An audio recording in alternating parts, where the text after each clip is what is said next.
Joined by the Nevada Wolfpack and their head coach, Steve Alford, and our student athletes leading the Wolfpack tonight. Will Baker at 17 points, 6 rebounds. Trey Coleman with 14 points. Before questions for our student athletes, Coach, if you could, just talk about your team on the year and their performance here this evening. Yeah, I just talked to him. Just so pleased that we had a lot of adversity last year, didn't handle it very well, and I thought the guys that were returning did a great job of just handling the adversity. We had probably more adversity this year than we had last year because we lost Hunter in October, we lost Mike in October, we lost KJ in early November. We lost Daniel 3 different times this year. We've had a lot more injuries this year, and these guys just found a way. We had a 9-game improvement over last year, and we're just a complete joy to coach. It's one thing to talk about team greater than self, but it's another thing to go out and do it. And I just think since last April, this team's really done that. And so as a coach, that's all you ask for. They've given us everything. They've been great people to coach, great representatives of our program the way I want it represented, and I think the way our university should be represented. So just a tremendous year, tremendous turnaround. They were picked 9th, and with the week to go in the conference season, we're 1 game out of first. And now to make this tournament, this is a hard tournament to make. All you got to do is look at the NIT field to see just how hard it is to make. And I'm so proud of these guys. They got a chance to play in it. Jared Lucas is the only guy that's got any experience. I think you saw that tonight. We just didn't have enough experience, and you got to give Arizona State credit. I've watched a bucket load of games on them, and I thought that's as well as they've played all year. And it's a great credit to them because if you can play some of your best basketball in March, that's really, really good. And I thought they were tremendous tonight, and our guys kept battling, but they had one of those nights where they made an awful lot of shots. This time we'll open things up for questions for our student athletes. Second row, far side. All right, Deion Cash, Fox Sports Dayton. Looked like it took you guys a little bit to get into the rhythm of the game, but in the second half, I thought there might be a moment where you guys might be able to make a run. How did you feel coming into the game, playing here, and when did you start to get comfortable in the game, guys? Trey. I feel like we obviously started off slow, and we were trying our hardest to turn it around, and we went into halftime, and we told everybody we just got to chip away as much as we can, and that's what we tried to do coming out second half. Will? Yeah, coming out of the second half, we were just trying to stay connected as much as we could and keep on battling, keep on pushing, and just like Trey was saying, chip away at it. Any more questions for our student athletes? We'll go back to the far side. I know it didn't play out like you guys wanted, but what was the vibe like playing on the UD Arena in front of, with millions watching on TV? What was it like for you guys? And, looking forward, what can you take from this game, if anything? Just the experience being here.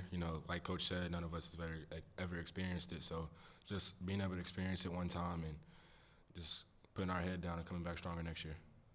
Will? Yeah, I mean, it's a really awesome opportunity to be here, and I'm thankful for that. Obviously, it didn't end how we wanted it to, but yeah, I just think like Trey was saying, lack experience a little bit, except for Jared. Jared's been to the tournament, but we just kind of lack experience.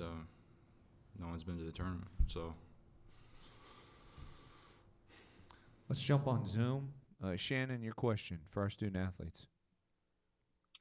Yeah, I have a question for both Will and for Trey. I'll start with Will. Just, where do you feel like you guys lacked in this game that you couldn't necessarily get in and have a presence inside there early in the first half? I mean, I think our defense definitely was our biggest problem. But, I mean, they were hitting a lot of shots. But at the end of the day, it was our defense. And for Trey, how do you guys hope that you can learn from this experience? And since you have everybody who can return to this roster next year, that you guys can come back even stronger?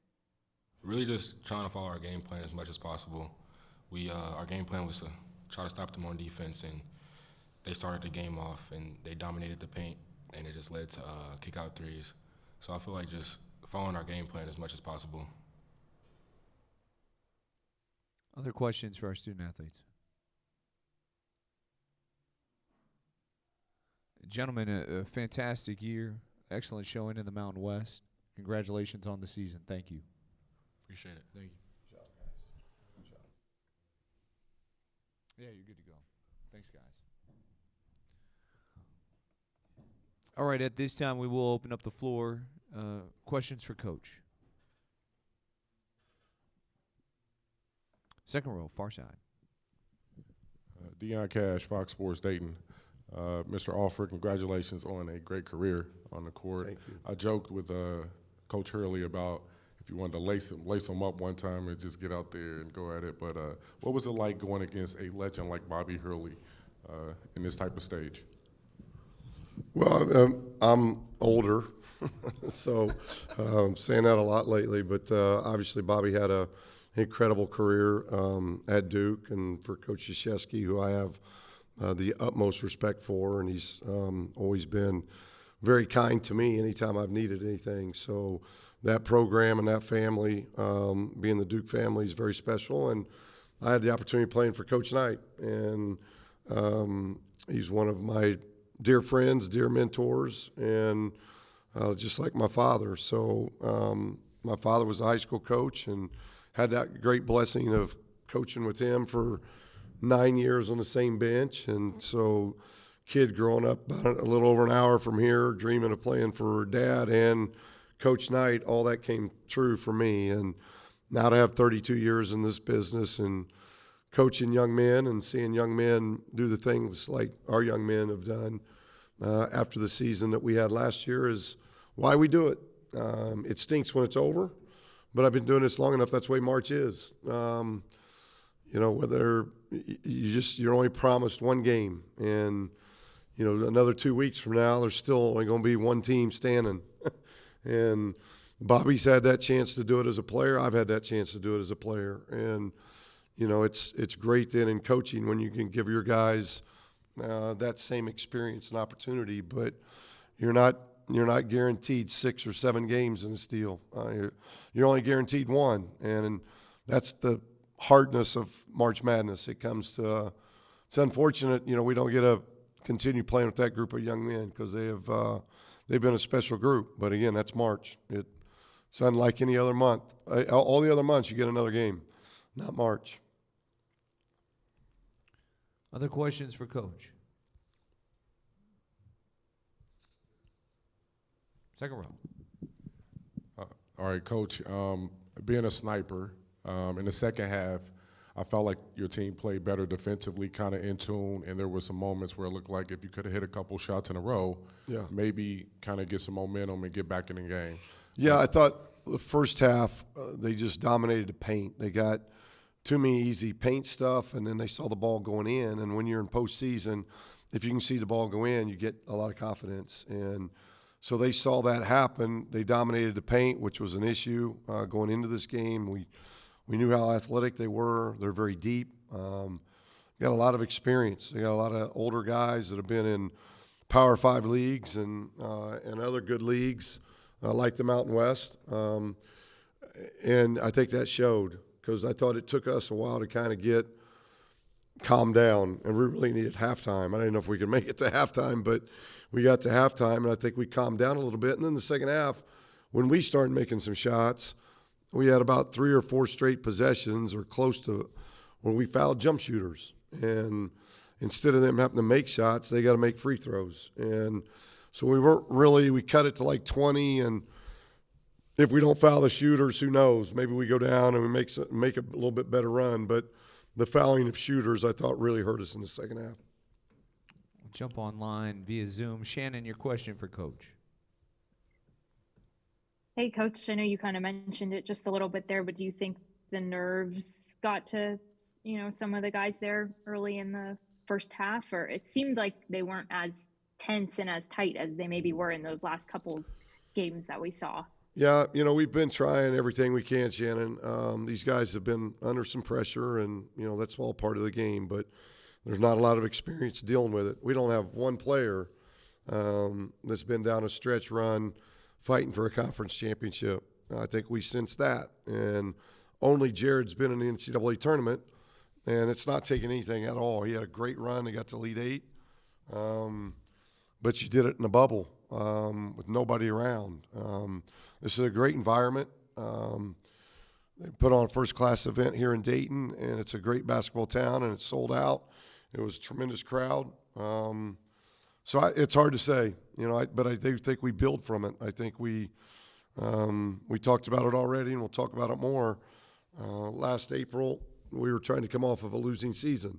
This April, we're coming off a 22-win season and a really, really good basketball year that was exciting for our community.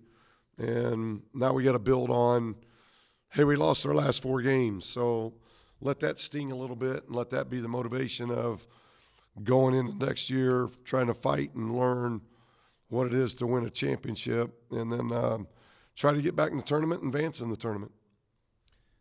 Jared, your question on Zoom. Jared? I guess not. Shannon, go ahead with your question for Coach. Coach, just how will you remember this group? A few words that you'll remember for this group of guys this year? Yeah, I just think they've been a part of, culture and maybe an overall shift, of culture, not just within the basketball program, but our entire athletic department. Stephanie, our new athletic director, and her staff are doing a tremendous job. One of the things our team really appreciated, I'm not a huge social media guy, but we saw a lot of videos coming from back in Reno of our athletic teams there, both on the men and women's side. And that means so much for them to do that and congratulate us and wish us well in this tournament. It speaks of just kind of what's happening on our campus. And our guys are a big part of that. And, I think they appreciate that. And I appreciate the efforts that they gave. They've given everything they've got. And we have. I probably played, Doc's probably, hopefully he's not in here, but I probably played Hunter 4 or 5 more minutes than I was supposed to. So I went over his minutes. So we've been on restricted minutes with Hunter.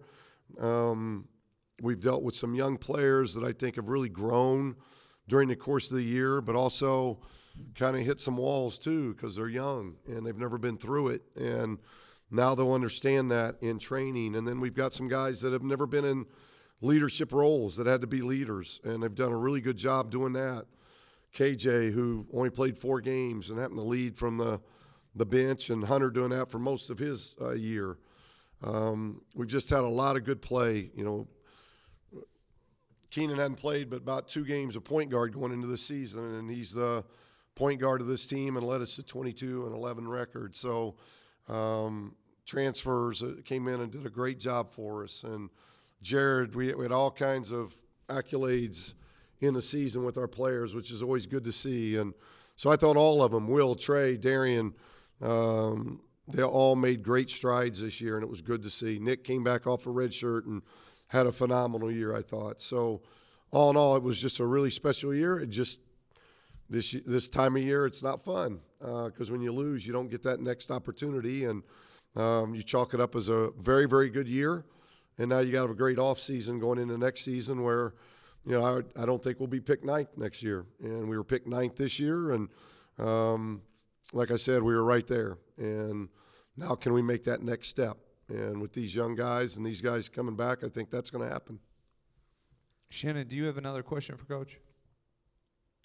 Yeah, just my last one. When you look at this season as a whole, maybe it's hard to think about now, but was there a turning point when you knew that this group was really special? Was it before even games started this year? I talked to Maury Hanks about this a couple days ago, and I think it was the MT event in the Caymans. We had to take a road trip. We went and played UT Arlington on the way down, who was playing really good basketball at the time. And we played an outstanding road game and got a road win going down to the Caymans. And then in the Caymans played outstanding basketball. The only loss was an overtime loss to Kansas State.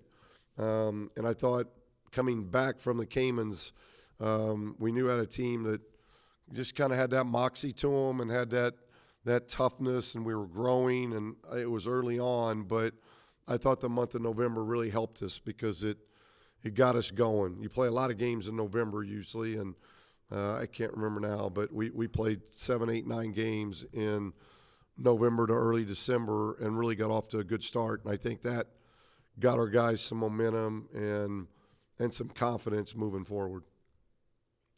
But it was also a time we lost KJ. We lost him the first game in the Caymans. So to lose him there just 4 games in, and I think we might have been undefeated when we lost him, it just puts a lot of pressure on Nick and Will. For the majority of the season, we had 2 bigs down there. When we split guard forwards, we had 2 bigs because we lost Mike in October and we lost KJ 4 games into the season. So to just try to orchestrate that and get as much out of Nick and Will as we could, I thought they did a tremendous job of giving us great effort. With this trip to the NCAA tournament with Nevada, Coach Alford ties a record, taking 5 schools to the big dance. Coach, thank you so much for your time. I appreciate it. Congratulations on a great season. Thank you. You've all been great. Thank you. Thank you. Again, Hammond Communications is going to post the recording of the press conference, ncaa.veritone.com. Transcripts will be provided ASAP. They'll be up shortly. Thank you for joining us.